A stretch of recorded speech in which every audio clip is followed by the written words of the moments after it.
Sometimes the person cleaning the floor used to be the brightest light in someone's life. The mop slid slowly across the black marble at 2:13 in the morning, the sound soft and hollow beneath the golden chandeliers of Hayes Tower. Rain hammered the glass walls 80 floors above Manhattan while most of the city slept, but Emily Carter was still working. 8 months pregnant and exhausted, she pushed the mop forward with trembling hands, fighting the pressure in her lower back that seemed to grow worse every hour.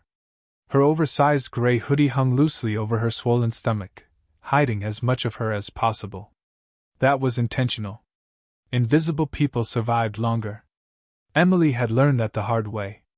The cleaning cart rattled quietly beside her as she reached the end of the executive hallway.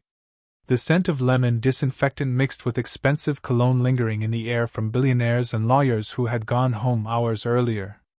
Emily lowered herself carefully onto one knee to wipe a streak near the elevator doors, breathing slowly when dizziness washed over her again. She hadn't eaten since noon. The baby shifted sharply inside her stomach, almost as if protesting the long night. "I know," she whispered softly, pressing a hand against her belly. "Just a little longer." Then the elevator dinged. Emily froze instantly.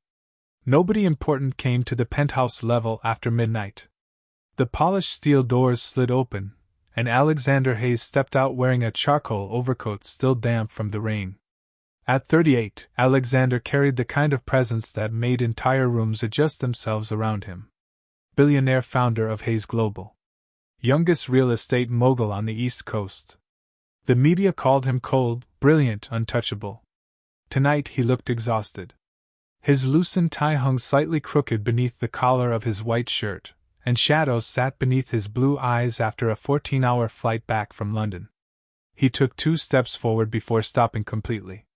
The pregnant janitor kneeling on the marble floor would have meant nothing to him any other night. But something about her made his chest tighten unexpectedly. Emily kept her head down, praying silently he would keep walking. Most wealthy people never looked twice at cleaning staff. She needed him to be one of those people. But Alexander didn't move. He stared at the woman wiping the floor with shaking fingers while trying not to lean too hard against the wall for support. There was something painfully familiar about the curve of her jaw. The way she tucked loose blonde hair behind her ear. The tiny silver bracelet hanging from her wrist. A bracelet with a tiny moon charm. His heartbeat slowed. No. It couldn't be.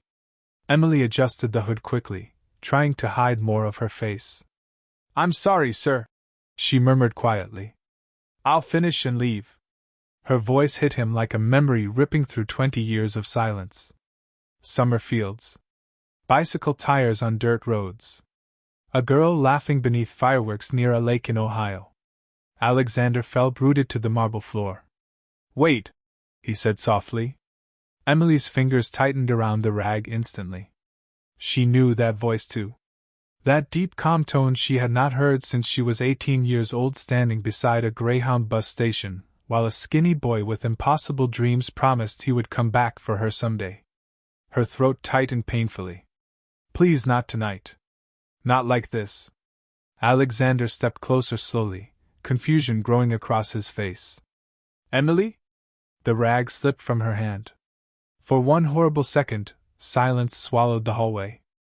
Emily stood too quickly and immediately winced as pain pulled through her lower back. Alexander noticed the movement instantly. He noticed everything instantly. The pale face. The tired eyes. The pregnancy she had tried desperately to hide beneath oversized clothes. Emily Carter. His childhood best friend. The smartest girl in their entire town. The girl who used to stay up until midnight helping him study because his father said he would never amount to anything. The girl who once told him, "One day you'll build buildings so tall people will forget where you came from." And now she was standing in front of him cleaning those buildings for minimum wage. Alexander looked genuinely shaken. "My God!" he whispered. "Emily." She immediately stepped back. "Please don't," she said quietly.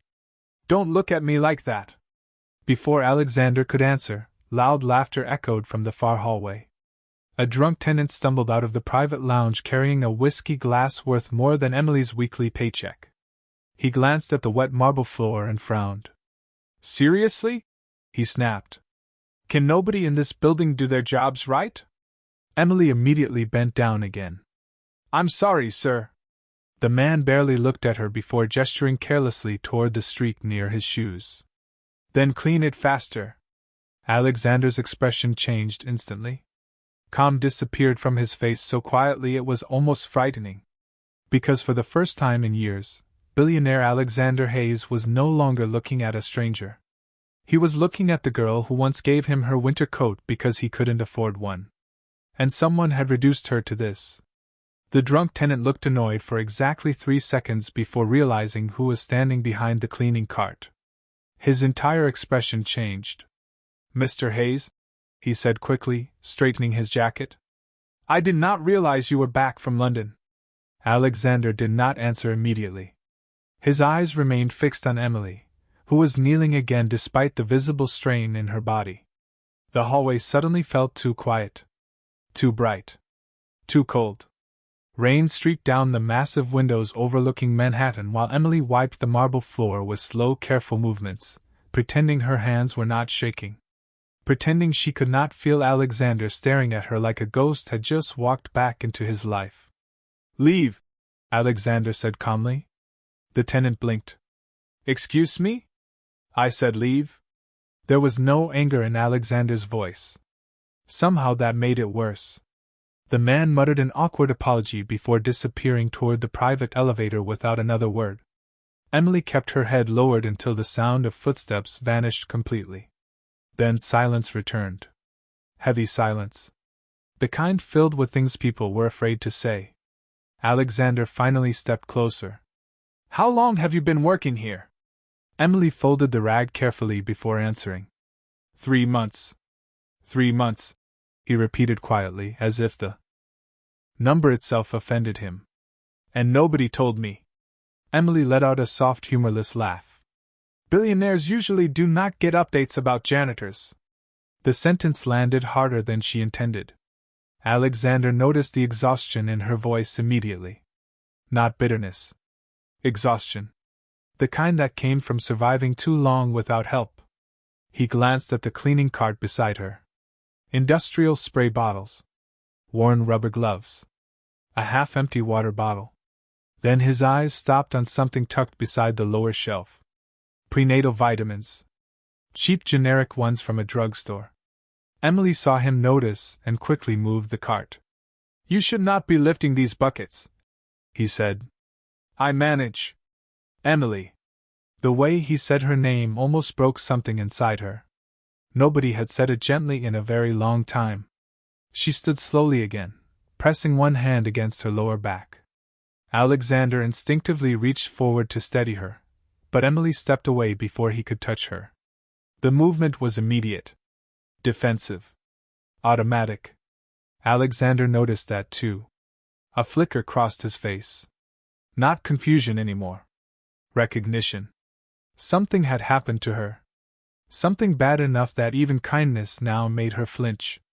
I am fine, she whispered. You do not look fine. Emily looked away toward the rain outside.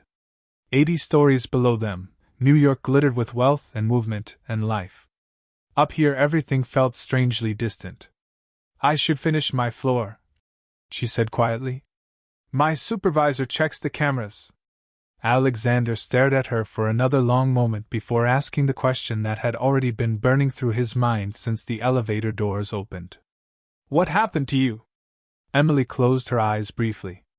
There it was. The question everyone eventually asked after enough silence. What happened to the girl who used to win every science fair?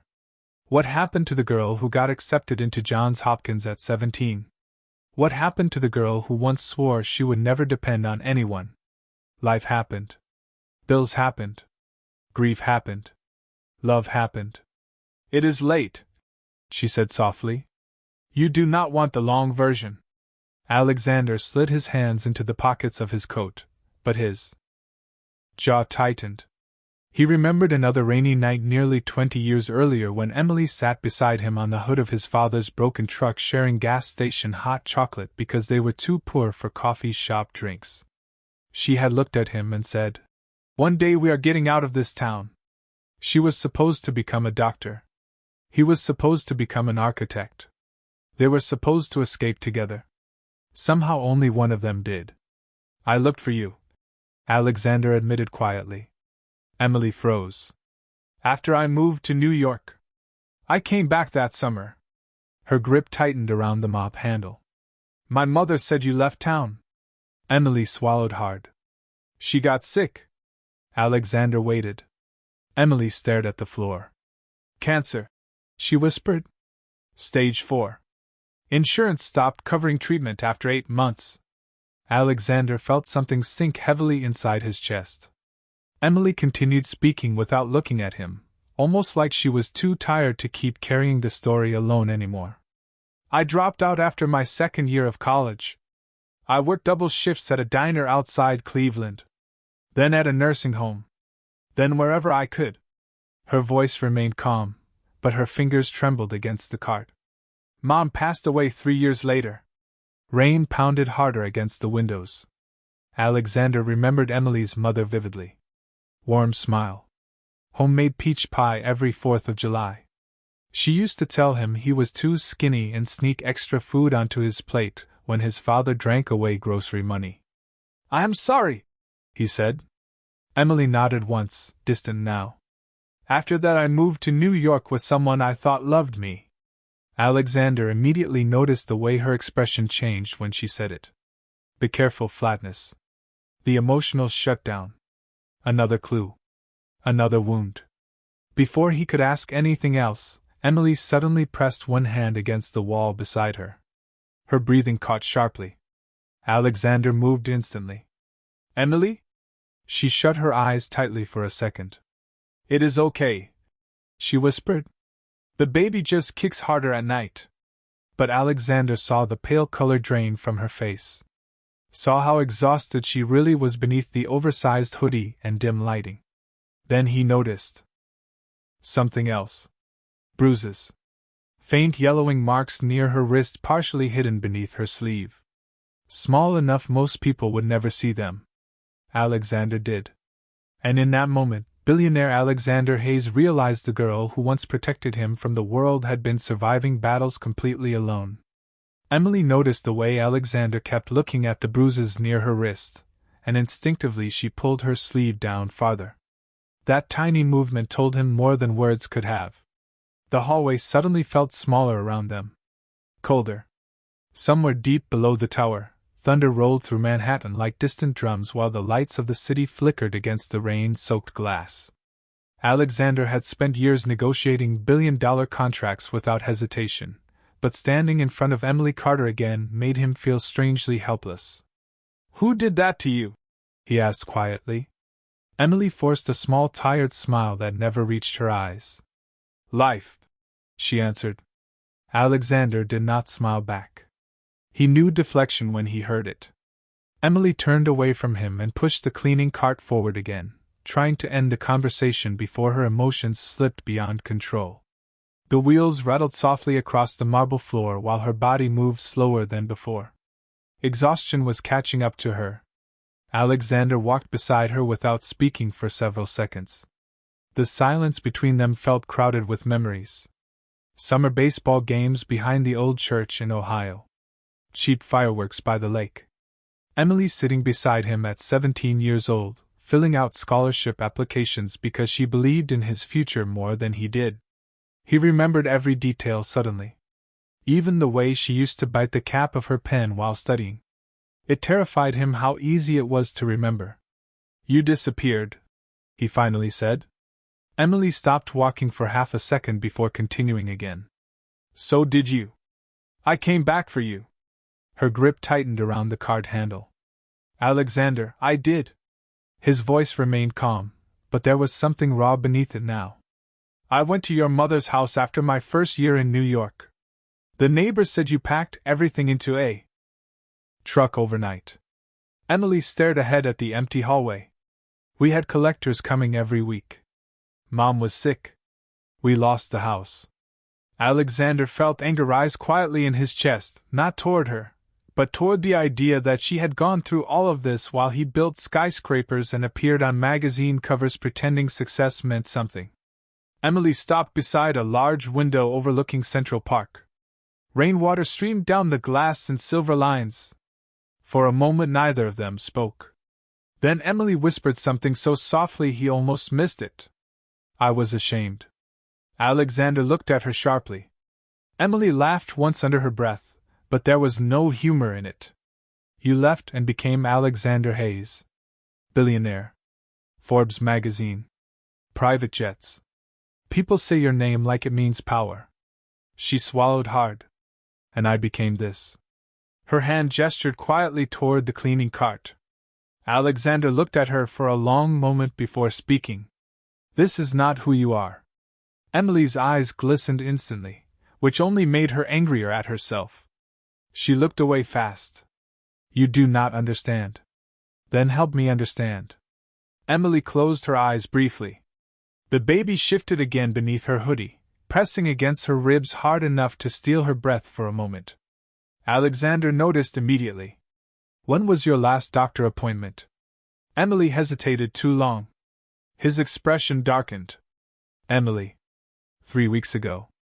3 weeks? I had to reschedule. Why? Silence. Alexander already knew the answer before she whispered it. Insurance. The word landed heavily between them. Emily looked embarrassed immediately after saying it, which somehow hurt Alexander even more. She had once been the proudest person he knew. The girl who refused charity in high school even when her family barely had heat during winter. Alexander remembered secretly paying for her lunch once and how furious she became after finding out. Do not ever do that again. She had snapped at 16 years old, shoving the money back into his pocket. I am not a project. Standing in front of her now, he realized she still carried that same pride beneath all the exhaustion. That was why she looked so uncomfortable even having this conversation. She did not want pity. She wanted dignity. Who is the father? The question escaped before Alexander could stop himself. Emily's entire body stiffened instantly. There it was again. That emotional shutdown. Like a door slamming closed.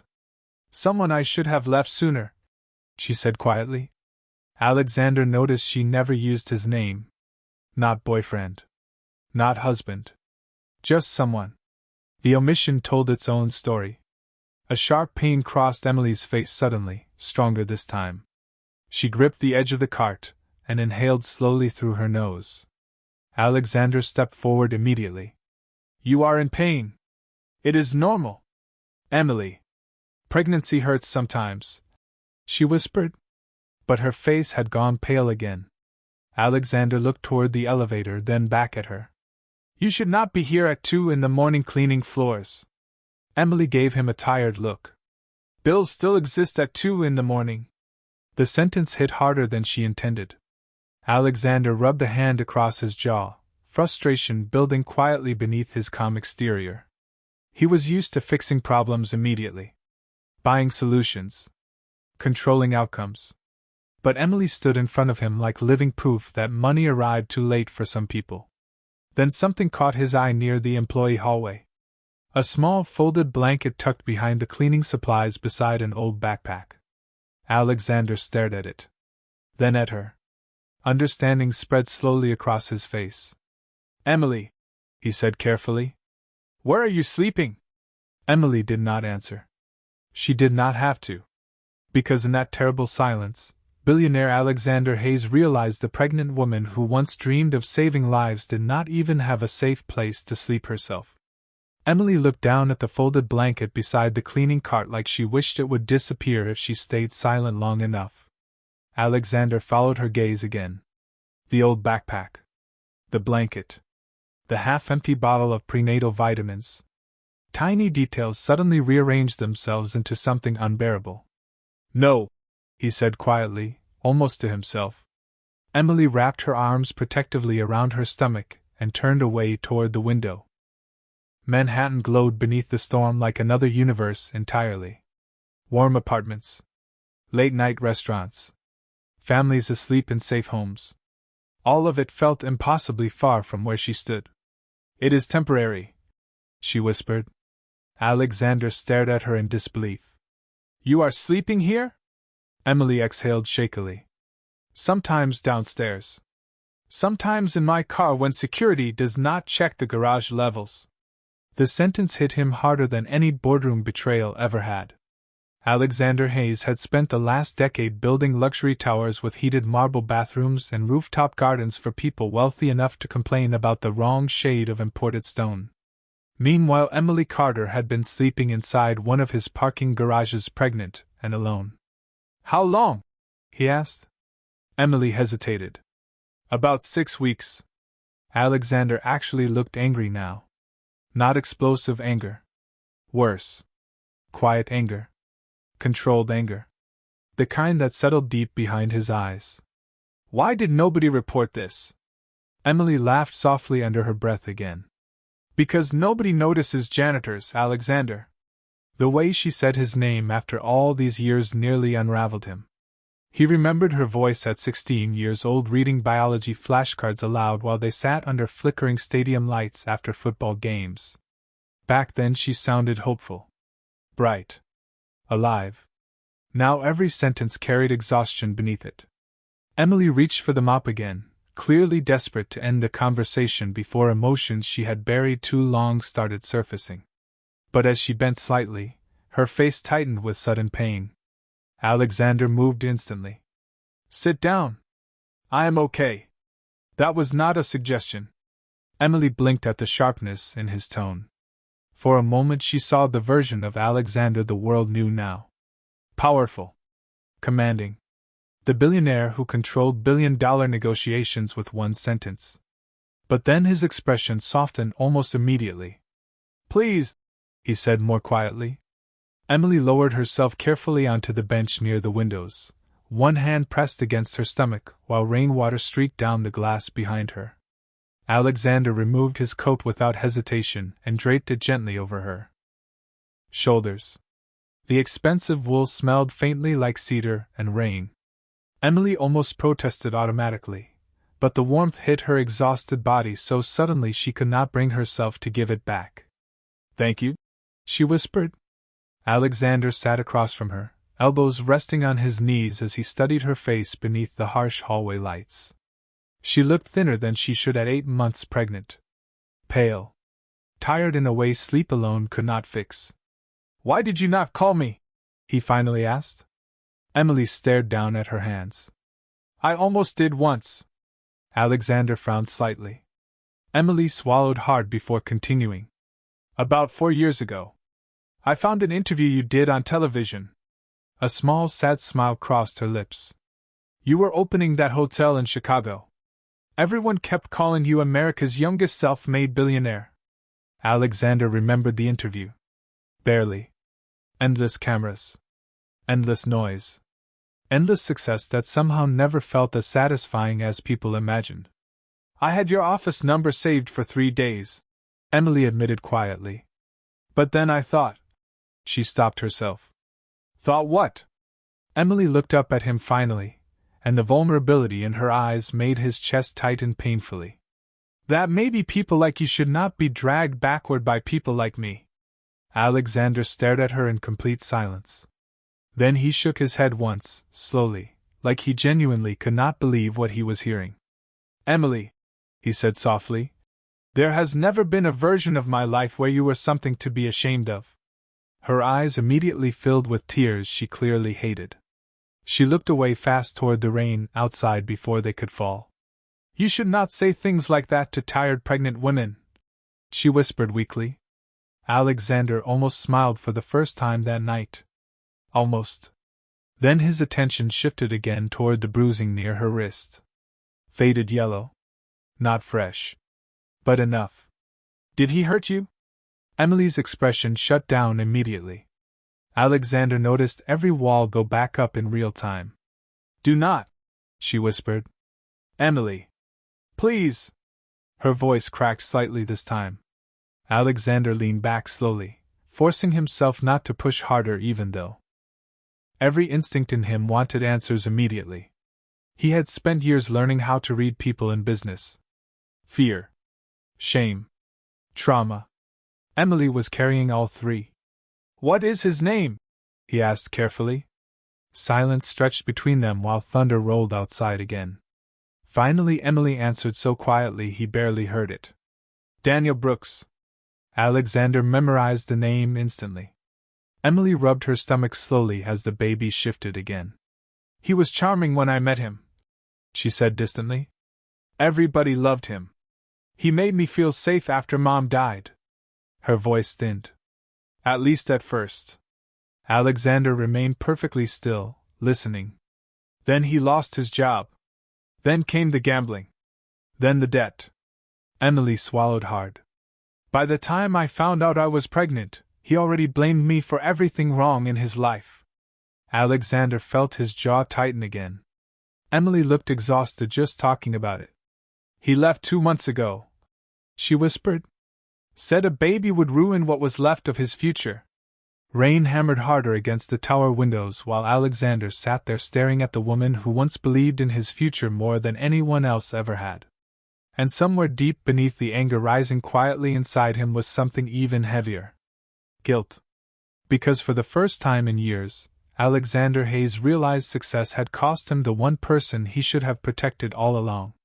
The clock above the executive elevators turned to 2:47 a.m., while the storm outside swallowed Manhattan in silver rain, but neither Alexander nor Emily moved for several long seconds after she said Daniel's name. Somewhere deep inside Alexander Hayes, something cold and dangerous settled quietly into place. Not because a man had left her. Men left people every day. But because Emily Carter now looked at the world like disappointment was something she expected instead of feared. That was what broke him. Emily pulled Alexander's coat tighter around her shoulders and immediately seemed embarrassed for needing the warmth. "I should get back to work," she whispered. Alexander looked at the cleaning cart beside her like it personally offended him. "You are not cleaning another floor tonight." Emily blinked. "I do not really have a choice." "You do, Alexander." "Emily." His tone sharpened slightly again. "You are 8 months pregnant, exhausted, and sleeping in a parking garage." She lowered her eyes immediately. Shame moved across her face so fast it almost disappeared before he caught it. "I was handling it," she said quietly. Alexander actually let out a disbelieving breath. "No. You were surviving it." The distinction hit harder than either of them expected. Emily looked away toward the rain streaking across the windows again, blinking quickly as emotion threatened to rise. She hated crying. Especially in front of him. Especially now. "I do not need charity," she whispered after a moment. "You never did." Alexander's voice softened again. "That is not what this is." Emily stared down at the bracelet on her wrist, thumb brushing over the tiny silver moon charm hanging from it. Alexander remembered buying that bracelet from a gas station gift rack when they were 17 because it was all he could afford before leaving for New York. Emily had worn it nearly every day after that summer. The fact she still had it after all these years tightened something painfully inside his chest. "Why are you still wearing that?" he asked quietly. Emily looked startled by the question. Then her expression softened in a way he had not seen all night. "Because it reminded me there was a version of my life where things still felt possible." Silence settled between them again. Heavy silence. The kind that carried years inside it. Then suddenly a sharp voice echoed from the employee hallway behind them. "Carter!" Emily's entire posture changed instantly. Shoulders tense. Eyes lowered. Alexander turned as a tall man in a Navy maintenance uniform approached with visible irritation. Mid-50s. Expensive watch. Building supervisor. The badge on his chest read Martin Keller. Keller glanced at Alexander and immediately straightened. "Mr. Hayes. I did not realize you were here." Alexander barely acknowledged him. Keller's attention shifted toward Emily almost immediately. "Why is this floor still unfinished?" Emily stood carefully. I do not pay people to stand around chatting at 3 in the morning. Alexander's expression darkened instantly. Emily quickly reached for the mop. I am sorry. I will finish now. Keller folded his arms. And I need the east hallway redone. A tenant complained about streaking. Emily visibly swallowed exhaustion before nodding softly. Yes, sir. Alexander stared at the interaction in complete silence for exactly 2 seconds. Then he spoke. No. Keller blinked. Excuse me? Alexander stood slowly, and suddenly the entire energy of the hallway shifted. Emily felt it immediately. The billionaire disappeared. The CEO emerged. Calm. Controlled. Absolute. She is done for the night, Alexander said. Keller gave a nervous laugh. Mr. Hayes, with respect, overnight staff have assigned shifts and I am aware of how shifts work. Alexander's voice remained smooth. I own the building. Keller's face tightened awkwardly. Of course, sir. I only meant policy requires. Policy does not require a pregnant employee to scrub marble floors at 3 in the morning while sleeping in a parking garage. Silence. Complete silence. Emily's face flushed instantly with humiliation. Keller looked stunned. I did not know about that. Alexander's blue eyes remained fixed on him. That is exactly the problem. The supervisor shifted uncomfortably. Mr. Hayes, if there has been some misunderstanding, there has. Alexander stepped slightly closer. Not aggressive. Just certain. The misunderstanding is that you believed people become invisible because they wear uniforms. Keller opened his mouth, then closed it again. Emily stood frozen beside the cleaning cart, overwhelmed by the surreal feeling of someone finally speaking for her instead of over her. Alexander looked toward the cart one last time. Effective immediately, Emily Carter is on paid medical leave. Emily's head snapped toward him. Alexander, no, full salary. He continued calmly, never looking away from Keller. Private health coverage begins tonight. Any objection can be directed to my office personally. Keller immediately nodded. Of course, Mr. Hayes. Emily's heart pounded painfully now. I cannot accept that. Alexander finally turned toward her again. His expression softened instantly the second he looked at her. You once stayed awake every night for 2 months helping me pass calculus because you said my future mattered. Emily looked stunned into silence. Alexander continued quietly. You sold your own prom dress senior year so your mother could pay the heating bill and still showed up smiling because you did not want anyone embarrassed for you. Emily's eyes filled again immediately. She had forgotten he remembered those things. You do not owe me anything, she whispered shakily. Alexander looked at her for a long moment beneath the soft, gold hallway lights while thunder rolled outside above Manhattan. That is where you are wrong, he said quietly. Because I think I owe you more than either of us realized. Emily stared at Alexander like she no longer understood the ground beneath her feet. Paid medical leave. Private health care. Warm concern in a building where people barely remembered her name. It all felt unreal. Dangerous, even. Because hope had become something she stopped trusting a long time ago. Keller cleared his throat awkwardly beside them. I will notify payroll immediately. Alexander nodded once without looking at him. And have human resources remove her overnight assignments permanently. Yes, sir. Keller disappeared down the hallway faster than he arrived, leaving silence behind once again.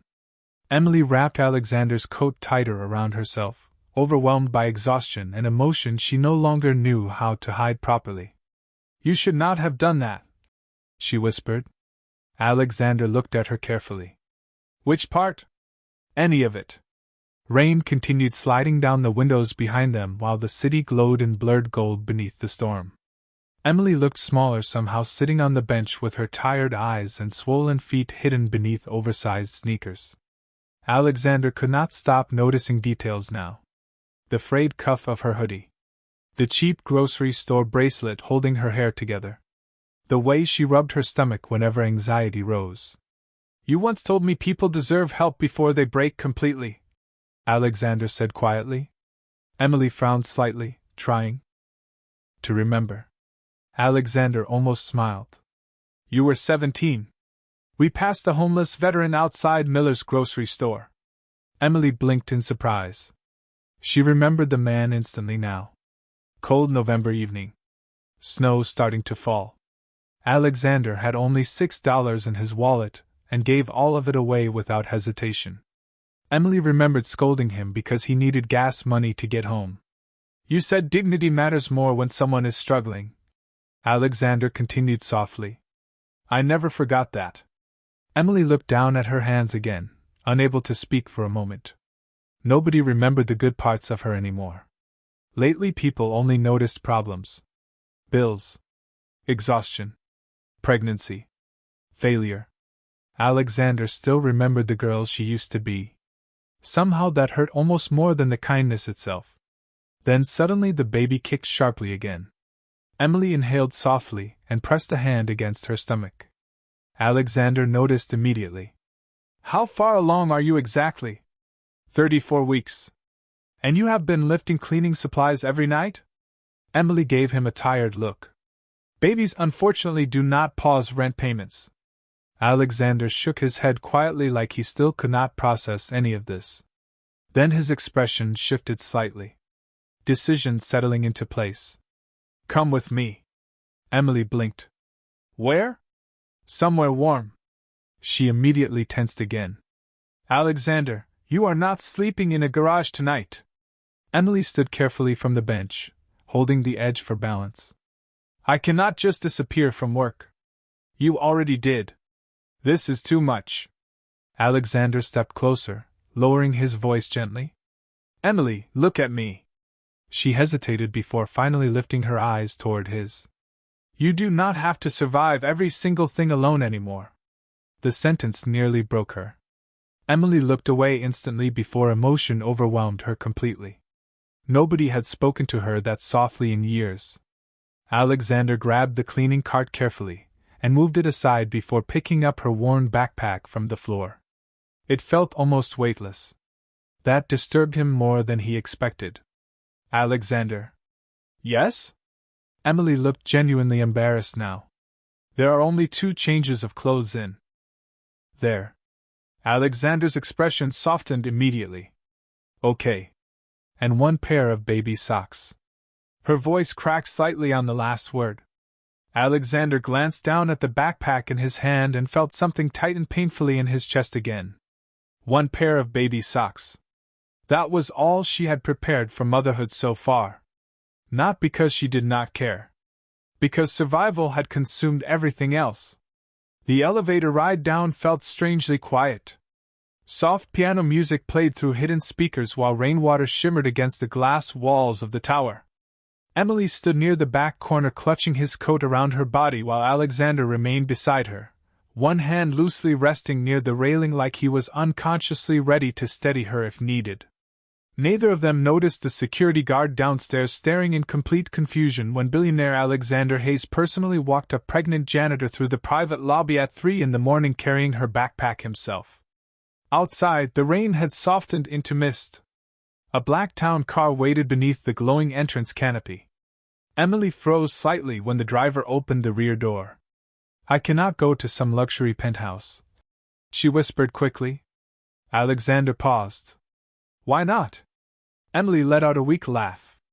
Because I have spent 6 weeks trying not to get removed from buildings like this. Alexander looked at her for a long moment before quietly saying, You belong in any room you walk into, Emily. The sincerity in his voice left her speechless. The driver quietly loaded her backpack into the trunk while Alexander guided her carefully toward the car. Emily moved slowly now, exhaustion finally overtaking adrenaline. The moment she settled into the warm leather seat, she realized how cold she had actually been all night. Alexander climbed in beside her, and the car pulled smoothly into the rain-soaked streets of Manhattan. Emily stared silently out the window as glowing storefronts blurred past them. For several minutes neither of them spoke. Then Alexander noticed her quietly rubbing her hands together beneath his coat. Without saying anything, he reached toward the center console and handed her a small paper bag. Emily frowned slightly before opening it. Inside sat a warm blueberry muffin wrapped in napkins. Still fresh. Still warm. You bought this at the airport? She asked softly. Alexander nodded once. Long flight. Emily stared at the muffin for a second too long before whispering something that nearly shattered him completely. I forgot what warm food tastes like after midnight. Emily held the warm muffin carefully in both hands like something fragile enough to disappear if she blinked too hard. The heat seeped into her cold fingers while the city lights blurred outside the rain-covered windows of the town car. Alexander sat beside her in silence, watching her take the first small bite. She closed her eyes for half a second afterward, and that tiny reaction hurt him more than any dramatic speech could have. Nobody should look emotional over a blueberry muffin. Not unless life had already taken too much from them.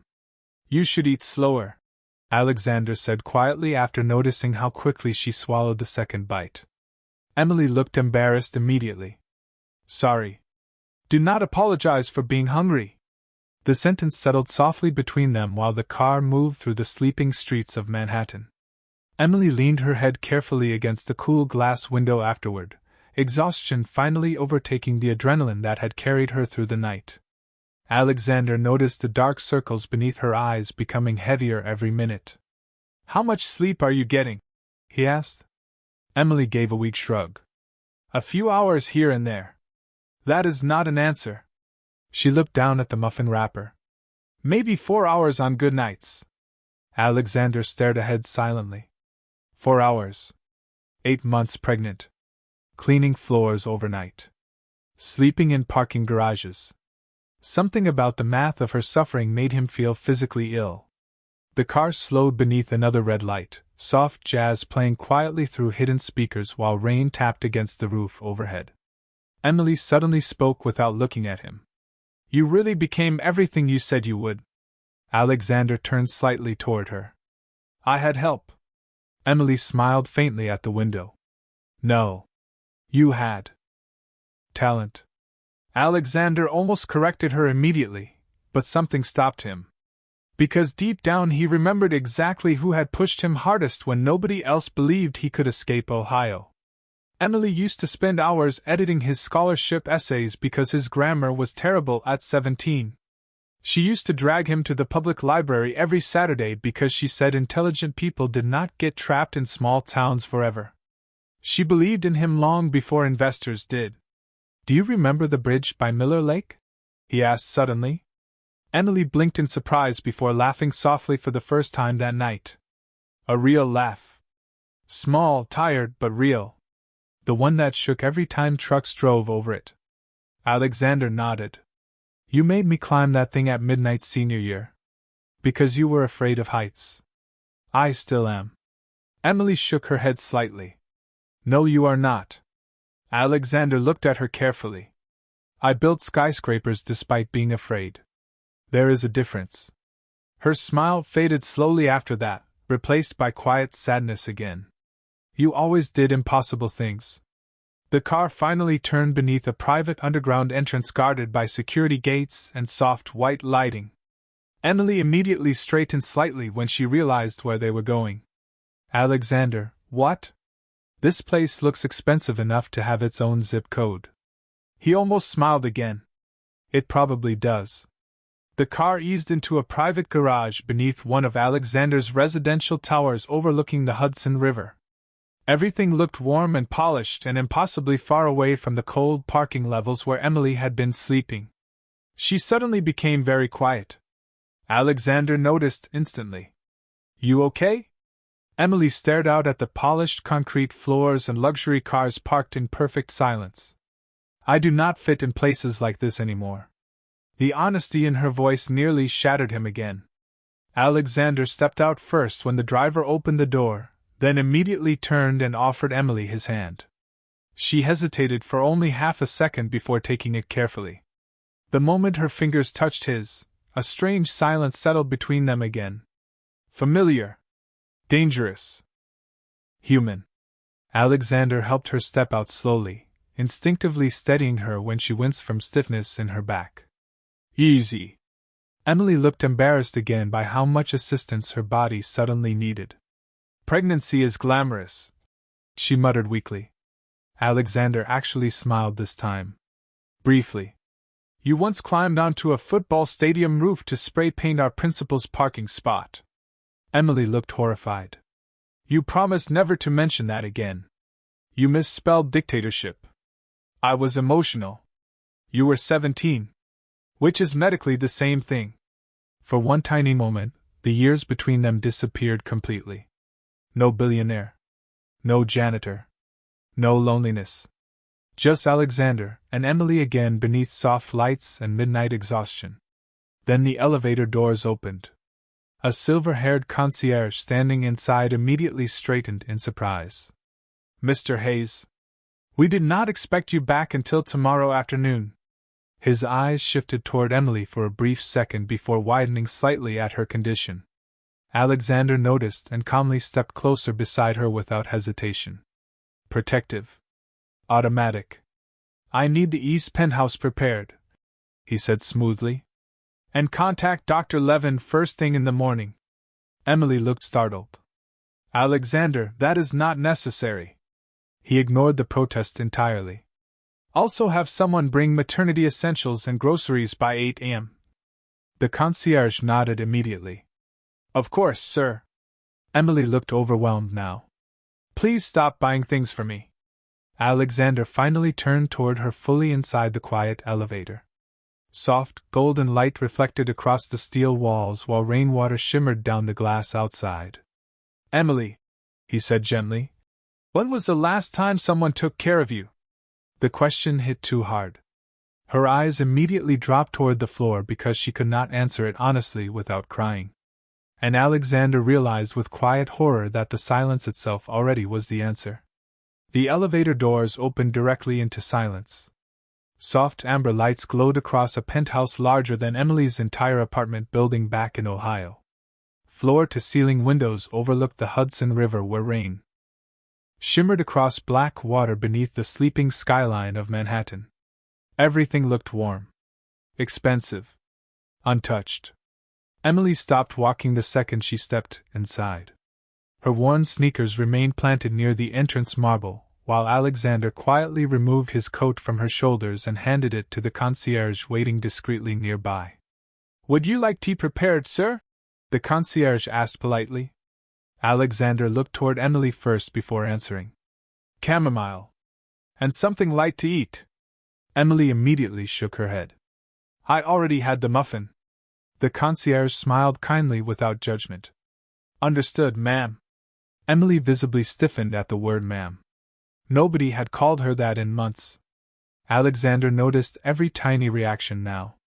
The penthouse itself felt impossibly calm compared to the chaos of the last few years of her life. A fireplace crackled softly near the living room while jazz played low through hidden speakers.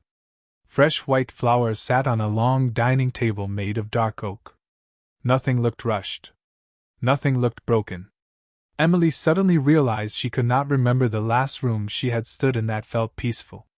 You can breathe here, Alexander said quietly beside her.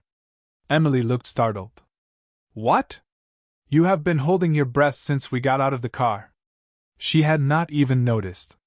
Slowly, almost cautiously, Emily inhaled deeply for what felt like the first time all night.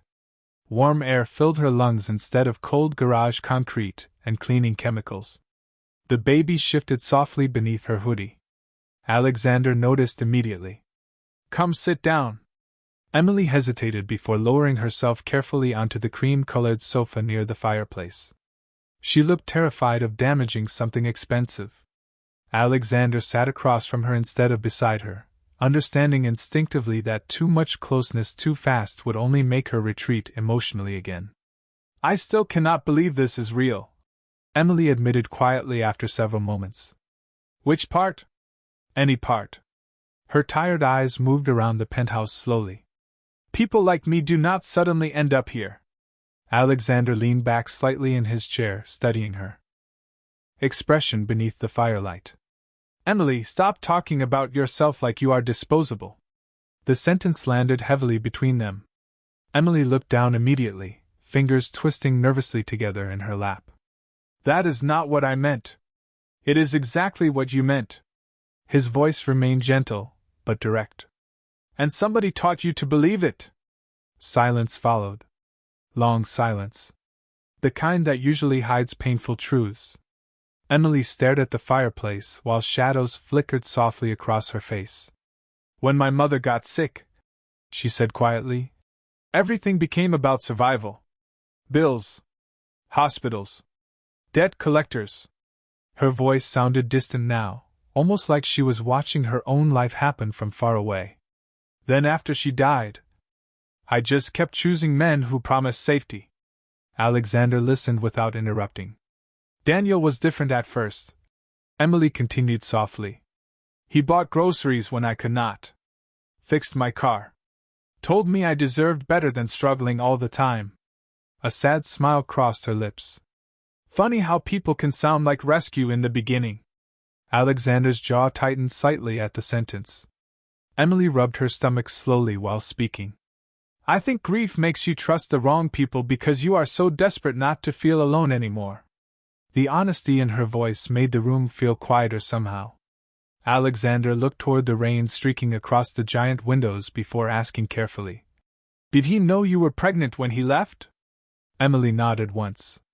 He found out during an ultrasound appointment. Her expression dimmed further. The technician let him hear the heartbeat. Alexander watched her closely. And? Emily laughed softly under her breath, but there was pain underneath it. He said babies cost too much. The fire crackled quietly between them. Alexander looked down at his hands for a moment because the anger rising inside him was becoming difficult to hide now. Emily noticed anyway. Do not hate him for me, she whispered. Alexander looked back at her immediately. That feels impossible at the moment. Emily gave a tired half-smile. You always took things personally. Only when they mattered. The sentence lingered. In the warm room while thunder rolled faintly outside. Then suddenly Emily shifted uncomfortably against the sofa cushion, wincing slightly as she tried to sit straighter. Alexander stood immediately. What do you need? Emily looked embarrassed again. Nothing. My feet just hurt. Alexander glanced downward automatically. Her sneakers looked worn nearly through at the soles. Without a word, he disappeared briefly down the hallway. Emily looked around uncertainly while soft piano music drifted through hidden speakers overhead. She felt strangely emotional sitting there wrapped in warmth after months of surviving cold nights and fluorescent hallways alone. Then Alexander returned carrying something in his hands. Emily blinked in confusion when he knelt carefully near the sofa and placed a pair of soft gray slippers on the floor beside her feet. Alexander, your shoes are soaked. Emily stared at him speechlessly while he stood again like the gesture meant nothing. But it did mean something. It meant everything. Because nobody had noticed her discomfort in a very long time. Her throat tightened unexpectedly as she slipped off her wet sneakers and carefully pulled on the warm slippers instead. They fit perfectly. How did you know my size? She asked quietly. Alexander looked almost surprised by the question. I remembered. Emily's eyes filled instantly before she could stop them. Because somewhere between Ohio summers and Manhattan storms, billionaire Alexander Hayes still remembered things about her that even she had started forgetting herself. Emily sat quietly beside the fireplace long after the tea arrived, her swollen feet tucked carefully beneath the soft gray slippers Alexander had somehow remembered she would like. Outside, Manhattan glittered beneath fading rain, while the penthouse remained wrapped in warm silence and low piano music. For the first time in months, she did not feel cold. That realization alone terrified her more than she expected. Because comfort made people vulnerable. And vulnerable people got hurt. Alexander returned from a brief phone call near the windows and immediately noticed her fighting sleep on the sofa. Her eyes kept drifting shut before forcing themselves open again. Exhaustion had settled into every part of her body now that survival mode was finally loosening its grip. You should rest, he said gently. Emily blinked toward him. I should probably leave before your staff starts asking questions. Alexander looked genuinely confused by the statement. Emily, it is almost 4 in the morning. Exactly. She shifted carefully upright again, embarrassed by how weak she suddenly felt. This whole situation already looks strange enough. Alexander studied her quietly for a moment before walking toward the fireplace. You know what I think is strange? Emily frowned slightly. What? That somewhere between Ohio and New York, you started believing you are a burden instead of a person. The sentence settled softly into the room. Emily looked down immediately because it hit too close to truths she had spent years avoiding. Alexander leaned one arm against the mantel, his expression calm but thoughtful now. Back home everybody depended on you, he continued quietly. Teachers. Friends. Your mother. Me. Emily swallowed hard. That was a long time ago. Not for me. Silence stretched again while firelight flickered across the windows. Then Emily looked up carefully. Why are you doing this? Alexander frowned slightly. Doing what? Looking at me like I still matter. The honesty in her voice nearly broke something inside him. Alexander walked slowly back toward the sofa and sat across from her again. Emily, he said quietly, you mattered before I had money. That usually means something real. Her eyes immediately filled again. She hated how emotional she had become tonight. Maybe exhaustion stripped people down until only truth remained underneath. Emily rubbed her stomach gently when the baby shifted again. She likes your voice, she whispered absent-mindedly. Alexander blinked. She? A tiny softer expression crossed Emily's face. It is a girl. For the first time all night, something warm passed through Alexander's expression, untouched by anger or guilt or regret. Do you have a name? Emily nodded faintly. Clara. Clara Carter? Emily's smile faded slightly. Just Clara for now. Alexander understood immediately. No father listed. No support. No certainty. Just a woman trying to build a future from almost nothing. It is a beautiful name, he said softly. Emily looked genuinely relieved hearing someone say it kindly. Then suddenly her phone buzzed loudly from inside the backpack beside the sofa. Emily froze instantly. Alexander noticed the panic on her face before she even reached for it. The screen lit up brightly in the dim room. Daniel calling. Emily's breathing visibly changed. Her hands trembled slightly as she stared at the phone vibrating against the cushion. Alexander's expression darkened immediately, though he kept his voice calm. You do not have to answer. The phone kept vibrating. Emily looked torn for several painful seconds before finally whispering, If I ignore him too long, he keeps calling.